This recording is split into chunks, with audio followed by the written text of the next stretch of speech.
Here's your wrestling news for November 5th, 2025. Your headlines for today include Backstage Chaos, NXT star and TNA wrestler involved in heated confrontation.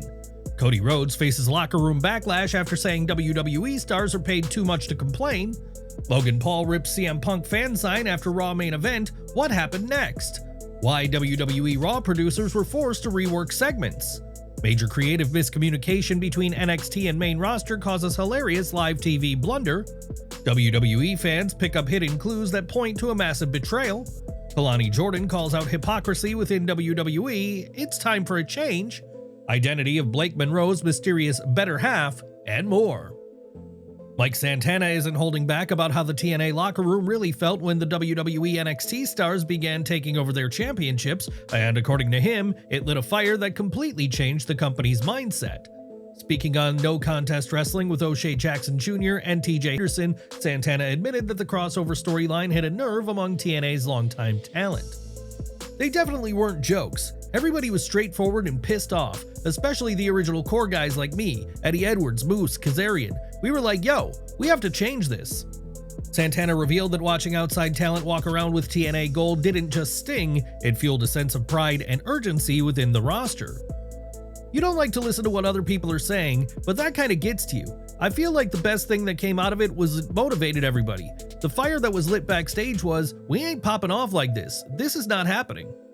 That frustration soon turned into collective resolve. Santana said that once the locker room united, there was a clear mission to take back what belonged to TNA. We all banded together and we were like, we have to do something about it. That's when everything started to kick off and we started making more moves. Santana also recalled making a statement during his visit to NXT where he didn't hesitate to send a message directly to Trick Williams in a face-to-face confrontation.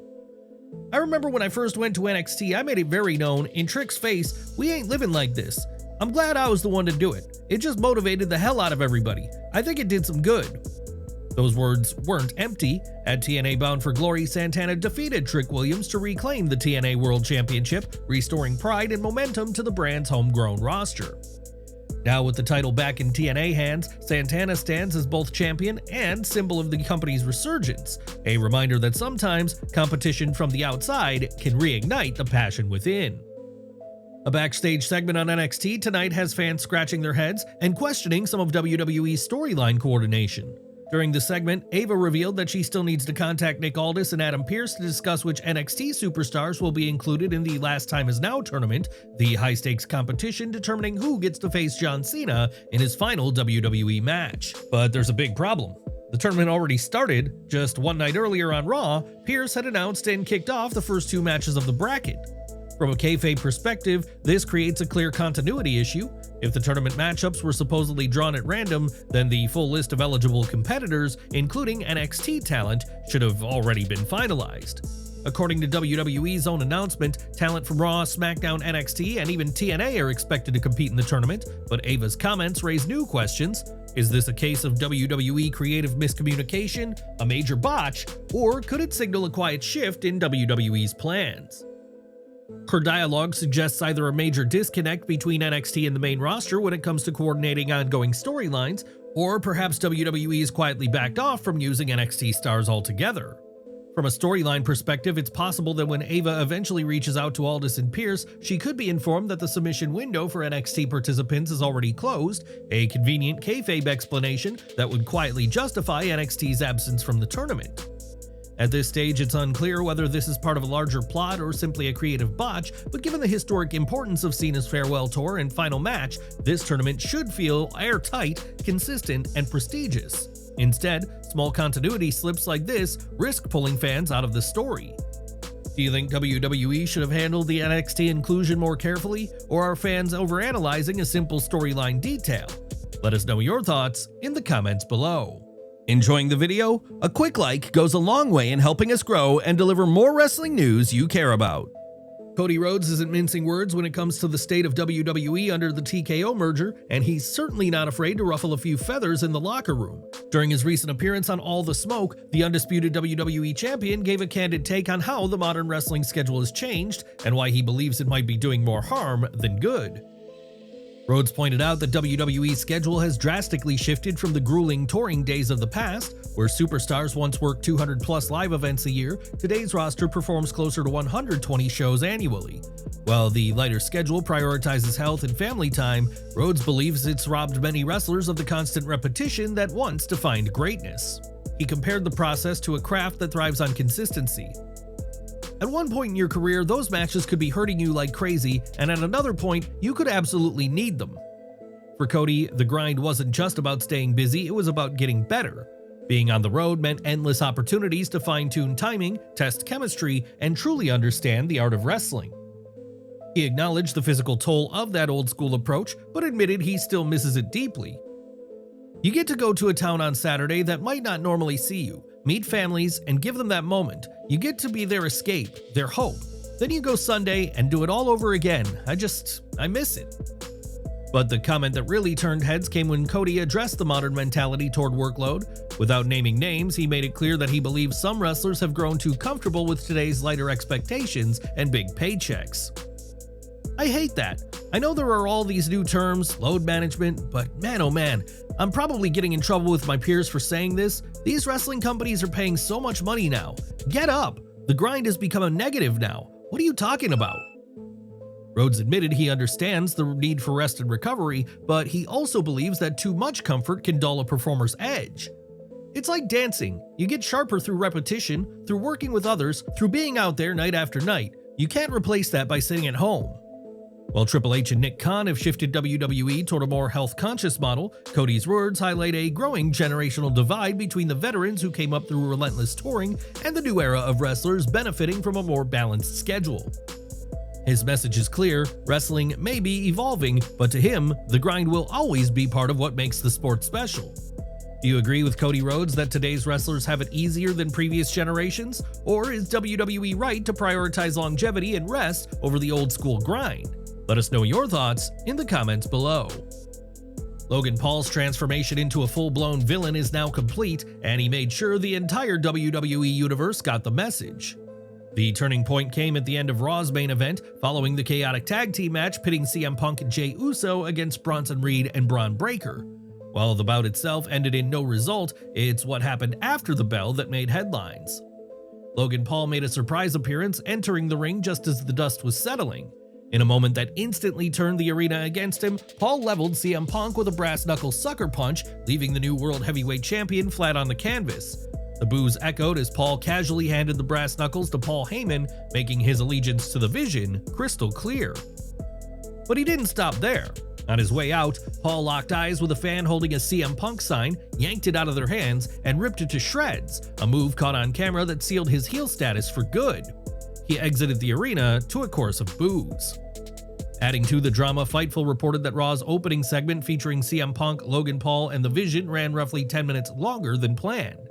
The unexpected overrun reportedly forced WWE producers to shuffle the rest of the show on the fly, cutting or trimming multiple segments to make up time.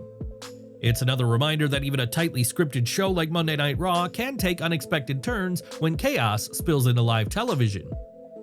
What did you think of the segment going long? Did it make the show more exciting, or did the rest of Raw feel rushed after the opening chaos? Share your thoughts in the comments below. Fatal Influence picked up a big win in 6-woman tag team action tonight, defeating Tatum, Paxley, Izzy Dame, and Lola Vice. The match ended when JC Jane pinned Izzy Dame after Izzy sacrificed herself to protect Tatum. It was a fun, well-executed opener that gave each woman time to shine, with particular focus once again placed on Tatum Paxley, who continues to gain momentum in NXT's women's division.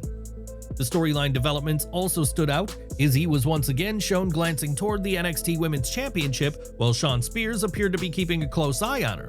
It seems clear that Spears is anticipating a heel turn from Izzy, viewing it as her defining test. What do you think? Is Izzy Dame heading for a heel turn under Shawn Spears' influence, or will she resist the temptation and stay on the side of Tatum Paxley? A whole new attitude was on display from Kelani Jordan tonight, and this time, there's no doubt she's turned heel. Entering the ring with confidence and arrogance, Kelani declared that her days of being a champion of honor were over, saying that trying to uphold respect only got her kicked out of the locker room and booed by fans. She went on to call herself the most athletic superstar in NXT, claiming that no one even comes close. Kelani added that it's now her time to be selfish, boldly announcing that she won't be defending the TNA Knockouts Championship at Gold Rush because nobody in NXT or TNA deserves a shot. NXT aired a clip of Lei Ying Lee calling out Kelani on social media before the show, to which Kelani coldly responded, "You're not even on my radar." She then took aim at the double standards of the WWE Universe, saying fans cheer when Dominic Mysterio cheats to win, or when Cody Rhodes uses the WWE title to his advantage, yet boo her for doing the same, calling out the hypocrisy loud and clear. However, Ava and the NXT women's locker room weren't having any of it. Later that night, Kelani faced Tyra May Steele and secured the victory, but her celebration was cut short when Santino Marella appeared to make a major announcement. Kelani will defend her TNA Knockouts title at Gold Rush in a triple threat match against Jordynne Grace and Lei Ying Lee. What do you think of Kelani Jordan's new attitude? Is this heel turn exactly what her character needed, or will it backfire against her at Gold Rush? El Grande Americano scored a major victory on NXT, defeating Josh Briggs by submission in a hard-fought match that kept the crowd fully engaged. The audience once again showed their disdain for Briggs, and at one point during the match, he came close to unmasking El Grande Americano, a moment that nearly exposed his identity and could have ended the entire gimmick on the spot. Jasper Troy was also spotted in the crowd, observing closely ahead of his upcoming Speed Championship match against El Grande Americano next week. Next week's NXT Championship match is set. Ricky Saints will face Trick Williams in a last man standing showdown.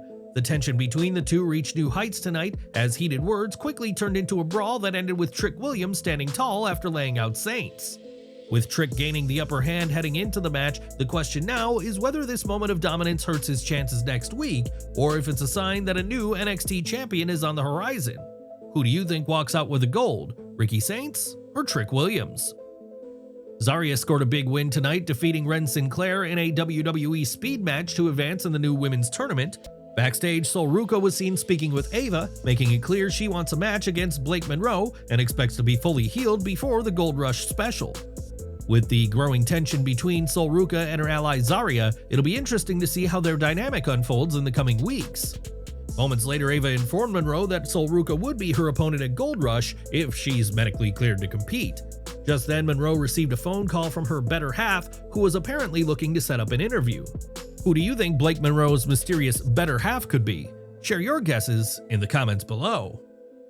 OTM delivered a strong promo tonight, declaring that this is a new version of the group and that they're here for everything. Their message set the tone for what seems to be an upcoming feud with Chase U, which makes perfect sense given OTM's recent return. The matchup feels like the natural next step for both teams. Javon Evans picked up a big win tonight, defeating Saquon Shugars in what was easily the match of the night. Both competitors delivered an outstanding performance, with Shugars especially standing out and looking like a star in defeat. It was an absolute banger from start to finish. The main event segment delivered plenty of entertainment tonight, as new AAA Mixed Tag Team Champions Ethan Page and Chelsea Green tried to outsmart Joe Hendry, thinking he was hiding inside a cake. That turned out not to be the case, as Hendry instead appeared on stage to announce his intention to challenge for their titles. He revealed that he had the perfect partner for the job and, right on cue, Thea Hale burst out of the cake to join him. It was over the top, ridiculous, and exactly the kind of lighthearted fun that makes wrestling so entertaining. That wraps up this week's episode of NXT. What did you think of the show overall? Were you surprised by what seemed to be a major WWE creative miscommunication, with NXT talent appearing in John Cena's tournament? Sound off in the comments below. Don't miss our next video coming at 5:30 p.m. Eastern with all the latest wrestling updates. Smash that bell icon and select all notifications so you're always in the loop.